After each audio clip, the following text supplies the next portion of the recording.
आता है उसको समझाइए, नहीं समझता है तो उसको वीडियो बना करके उसको अपने पास रख लीजिए और फिर आगे बताइए, आगे बताएंगे क्या करना है। ठीक है, उस बेचारे को भी नहीं पता, वो तो अपना रोजी रोटी के लिए घूम रहा है, पेट चलाने के लिए, क्योंकि उसी पैसे का कमीशन से उसका घर चलता है। उसको कानून का ना पता है, न आगे क्या होगा ना पता है। ठीक है, ये समस्या सिर्फ आप लोगों को सिर्फ नहीं है, सिर्फ असलमनी या गोड्डा का नहीं है, ये पूरे देश में समस्या चल रही है, चाहे शहर हो चाहे देहात हो, हर लोग परेशान हैं।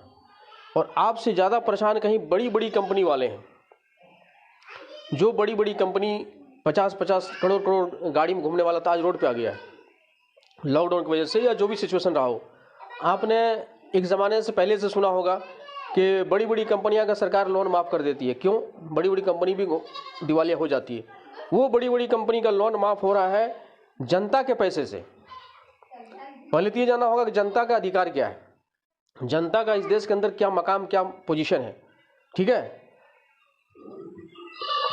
जनता देश का मालिक होता है और नेता मंत्री जनता के नौकर, जनता के सेवक हैं। लेकिन जनता को इस बात का पता ही नहीं है कि जनता देश का मालिक है और वो हमारा नौकर है। अगर ये पता रहता तो वो नौकर जो जनता का पैसे के से करोड़ों गाड़ी में घूम रहा है, ऐश कर रहा है और देश दुनिया घूम रहा है और जनता का पैसा लूट रहा है, शोषण कर रहा है, ये कभी नहीं जनता होने देती, क्योंकि जनता को पता ही नहीं है। और अगर कुछ लोगों को पता है कि हम देश का मालिक हैं तो वो कुछ करने के लायक नहीं है, क्योंकि उसको बांट दिया गया है। धर्म के नाम पर, जाति के नाम पर जो लड़ाया जाता है, इसलिए लड़ाया जाता है ताकि वो अलग अलग बटे रहें। कोई पार्टी के नाम पे कांग्रेस पार्टी का है, बीजेपी पार्टी का है, आरजेडी का है, आपस में बांट दिया गया है ताकि आप कभी एकजुट ना हो सकें और अपना अधिकार ना जान सकें। अगर जान भी लें दो चार आदमी तो कुछ नहीं कर पाएंगे, क्योंकि दो चार आदमी से कुछ नहीं होने वाला है। जहाँ तक सेल्फ हेल्प ग्रुप का बात है, ग्रुप समूह ग्रुप की बात है, समूह ग्रुप नाम ही है समूह। अगर आप समूह से जुड़े रहेंगे तो आपका कोई बाल बांका नहीं कर सकता है। समूह का जो ग्रुप का लीडर होता है वो जिम्मेदार है लोन की रिकवरी का।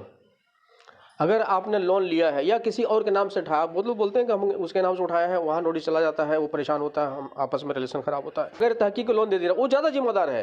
कैसे वो बगैर तहकीक आपने लोन दे दिया और वो घर पे परेशान कर रहा है? ये जानबूझ के किया गया है, ये जानबूझ के किया गया है, इसलिए कि आप फंस जाए और आपको टॉर्चर किया जाए, वही हो रहा है। इसलिए आपको ये भी जानना होगा, समझना होगा, ये जानबूझ के जाल बिछाया गया है लोन ग्रुप समूह के हिसाब से। आप कहीं बैंक में गए थे दरखास्त देने के लिए, आपके घर घर आया था लोन देने के लिए, लोन चाहिए, उसके लिए लीडर चुना गया, ग्रुप का समूह के लीडर के जरिए सबको लोन दिया गया। ये जानबूझ जाल फैलाया गया है। अब रही रिकवरी की बात, अगर आप रिकवरी देने में सक्षम है तो रिकवरी कीजिए, अगर सक्षम नहीं है तो ये दरखास्त लगाइए कि हम सूद के अलावा, सूद नहीं पाएंगे, सूद के अलावा जो मूलधन है वो हम वापस करेंगे धीरे धीरे। हमारा रोजगार ठप पड़ा हुआ है, लॉकडाउन के शिकार, अभी तक उसका असर है, नहीं चल रहा है, इनकम नहीं है, हम उतना नहीं दे पाएंगे। तो ये दरखास्त लगा सकते हैं आप कि हम जितना मूल है वो मूलधन हम वापस कर देंगे धीरे धीरे। ठीक है, और कितना दिए हैं और अभी कितना तक देना है वो देख लीजिए, कितना मूलधन आपका है और कितना आप दे चुके हैं वो देखना है, वो दीजिए। वो भी अगर देने में सक्षम नहीं है तो आप दरखास्त लगाइए कि हम नहीं दे सकेंगे, इसमें राइट ऑफ किया जाएगा। अगर वो बैंक वाला तंग करता है तो वो जुर्म कर रहा है, क्राइम कर रहा है। अगर आप नहीं दे पा रहे हैं तो उसका बैंक वाले काम है, वो कोर्ट में आपके खिलाफ नोटिस दर्ज करेगा कि ऐसा ऐसा है, डिफ़ॉल्टर है और वो पैसा नहीं दे पा रहा। अब कोर्ट फैसला करेगी आपका स्थिति क्या है। मान लीजिए 50,000 रुपये लोन लिया आपने, आपकी स्थिति देखा जाएगा 50,000 देने के लायक है, सूद तो छोड़ दीजिए, सूद तो माफ हो ही जाएगा, 50,000 देने के लायक है या नहीं देखेगा। आपको प्रॉपर्टी देखेगा, 10 मकान तो नहीं है, बोलेगा 10 मकान है, 2 मकान बेचो। लेकिन जो एक मकान में रह रहा है और खाने कमाने को जरिया नहीं है, लेबर मजदूरी कर रहा है, वो छोटा मोटा कोई कारोबार कर रहा है, उसको घर से बेदखल करने का या कारोबार छीनने का उसको अधिकार नहीं है। ठीक है, ये वहाँ भी इंसान बैठता है, कोर्ट में भी इंसान ही बैठता है, वो भी जानता है। वो सरकार जिसकी जिम्मेदारी है घर देना, रोटी कपड़ा मकान देना, वो आपको घर से बेदखल नहीं कर सकता। उसको जिसका एक घर है, ठीक है, कई घर होगा तो चलो उसको बिचवा करके उसको रिकवरी कराया जा सकता है, या कई एक्स्ट्रा प्रॉपर्टी होगा, गाड़ी घोड़ा है तो उससे रिकवरी कराया जा सकता है। लेकिन जो गरीब किस्म के लोग हैं, जो अक्सर लोग परेशान होते हैं, हम नहीं दे पा रहे हैं, क्या करें, तो परेशान होने कोई, पहली बात तो परेशान होने की कोई ज़रूरत नहीं है। जीने का सबको अधिकार है। ठीक है, बहुत जगह सुनने में आया कि सुसाइड कर लेते हैं, बहुत लोग घर छोड़ चला गया, कहाँ गया कुछ पता नहीं, ये सब करने की कोई ज़रूरत नहीं है। ठीक है, इसलिए मैंने पहले कहा, पहले आप अपना अधिकार जानिए। आप देश के मालिक हैं। अब देश के मालिक कैसे हुए? देश के मालिक कैसे हुए? आप 24 घंटा टैक्स भरते हैं, ये जो बिस्कुट कोई खरीदा उसमें लिखा रहता है इंक्लूसिव ऑफ ऑल टैक्सेस, उस 2 रुपये के बिस्कुट है 10 रुपये पेमेंट करें, 8 रुपये टैक्स में चला गया। उसी तरीके से कोई दवाई खरीदते हैं, 100 रुपये की दवाई है, 5 रुपये की दवाई का दाम है, उसमें 100 रुपये लिखा है, यानी 95 रुपीज़ 95 रुपये टैक्स में चला गया। वो सारा पैसा सरकार के यहाँ जमा हो रहा है किसी न किसी रूप में, तो वो सरकारी खजाने में पैसा आपका 24 घंटा जमा हो रहा है। अभी सब्जी खरीदेंगे उसमें भी टैक्स चला गया, कोई गाड़ी से जा रहा है उसमें भी टैक्स चला गया सरकार, यानी 24 घंटा आप टैक्स भर रहे हैं सरकार खजाने में, और उस खजाने का पैसा आपका है, और आप ही के पैसा जो है बड़ी बड़ी कंपनी को लोन माफ़ कर रहा है, और आप ही के पैसे से नेता मंत्री ऐश कर रहे हैं, और आप ही के पैसे से अधिकारी ऐश कर रहा है, लेकिन आपको पता नहीं है, आपको जानकारी नहीं है। ठीक है, ये आपको जानकारी रखनी होगी कि देश का मालिक कौन है और नौकर कौन है। जब ये जान लेंगे तो अपने अधिकार जानेंगे, पहली बात। दूसरी बात, जो लोन दिया गया आपको ये भी आप ही का पैसा है, यानी कि जो महंगाई देख रहे हैं, 10 रुपये का आटा है, 10 रुपये का चावल है, 40 में ख़रीद रहे हैं, या 10 रुपये को सामान है 100 में ख़रीद रहे हैं, वो सारा का सारा पैसा कंपनी में जमा हो रहा है, सरकारी खजाना में जमा हो रहा है। बड़ी बड़ी कंपनी लूट रहा है, बड़े बड़े कंपनी टॉफ़ी बिस्किट और भी बहुत सारे सामान जो प्रोडक्ट्स होते हैं, 10 रुपये का सामान 100 में बेच रहा है, 100 का सामान 1000 में बेच रहा है, तो वो जो इनकम हो रहा है आपसे लूट करके पैसा कंपनी में जमा हो रहा है, और वो कंपनी दूसरे तरीके से लोन दे रहा है आपको।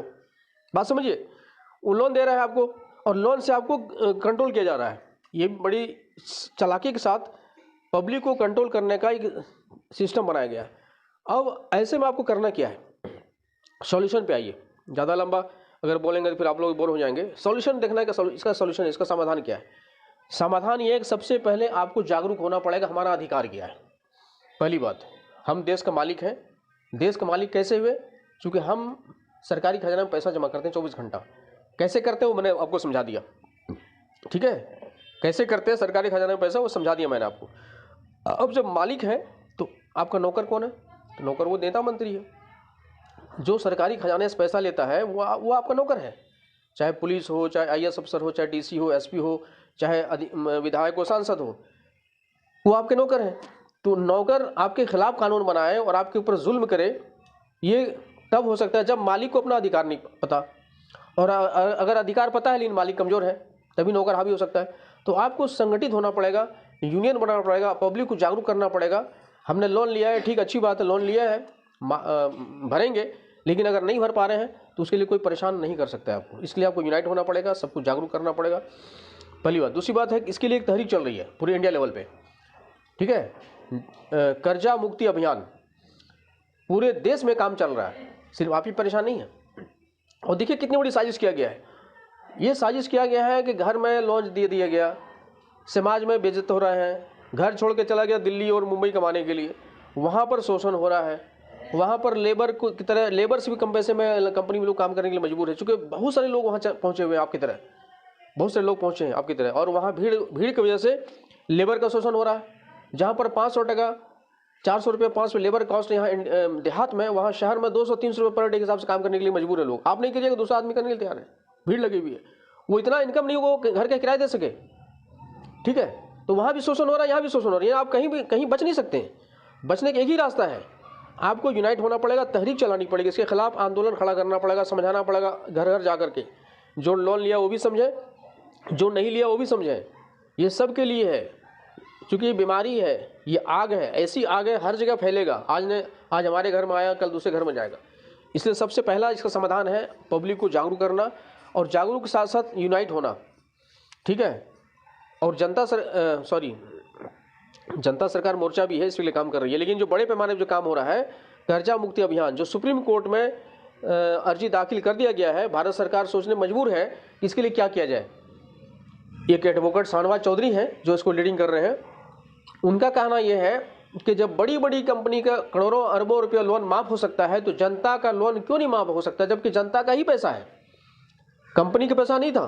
ध्यान दीजिएगा, वो बड़ी बड़ी कंपनी का पैसा नहीं था जो लोन लिया सरकार से और बैंक से और उसका माफ़ हो गया।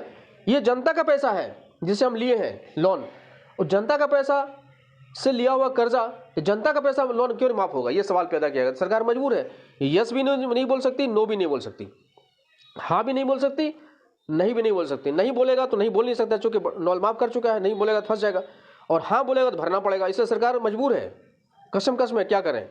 ये बहुत बड़ी लड़ाई लड़ी जा रही है पूरे देश लेवल पे। आप लोगों को जागरूक होना पड़ेगा, इसको समझना होगा। और इसके लिए फॉर्म आता है ऑनलाइन, मैं भी दूंगा सबको फॉर्म भरने के लिए। फॉर्म भरिए, जो इसके लिए लोन लिए हुए हैं फॉर्म भरिए और टेंशन फ्री रहिए। कोई अगर जुल्म करना आता है, कोई घर पे धमकाने आता है, उसका वीडियो बना लीजिए, ठीक है, फंस जाएगा भैया। उसको अधिकार नहीं है किसी को टॉर्चर करने का। लोन दिया है, नहीं रिकवरी कर पा रहे हैं, उसका अगला स्टेप है जाकर के केस दायर करने का। केस दायर करेगा बैंक, और उसका फिर कोर्ट में जाएगा, कोर्ट फैसला करेगा कि हमको क्या करना है। किसी को, बैंक अधिकारी को, बैंक स्टाफ को धमकाने का या परेशान करने का उसको अधिकार नहीं है, ठीक है। अगर आपने लोन लिया है तो उसको आराम से समझाइए कि देखिए हम भरने सक्षम नहीं है, आप चले जाइए, जब होगा तो हम भरेंगे। अभी हमारा कर्जा मुक्ति अभियान से हम जुड़े हुए हैं, ये भी बता दीजिएगा, कर्जा मुक्ति अभियान से हम जुड़े हुए हैं, और वो जो फैसला होगा सरकार का उस पर हम लोग अमल करेंगे, ठीक है। और ये बात समझा करके उसको वापस कर दीजिए। अगर नहीं मानता है, अगर बात नहीं मानता है तो आप लोग उसको वीडियो बना लीजिए, ठीक है। वीडियो बना लीजिए और अपने पास रख लीजिए। उसको पहले समझाइए, कोई अगर परेशान करना आता है उसको समझाइए, नहीं समझता है तो उसको वीडियो बना करके उसको अपने पास रख लीजिए, और फिर आगे बताएंगे क्या करना है, ठीक है। उस बेचारे को भी नहीं पता, वो तो अपना रोजी रोटी के लिए घूम रहा है, पेट चलाने के लिए, क्योंकि उसी पैसे का कमीशन से उसका घर चलता है। उसको कानून का ना पता है, न आगे क्या होगा ना पता है, और बहुत कुछ उसको नहीं पता है।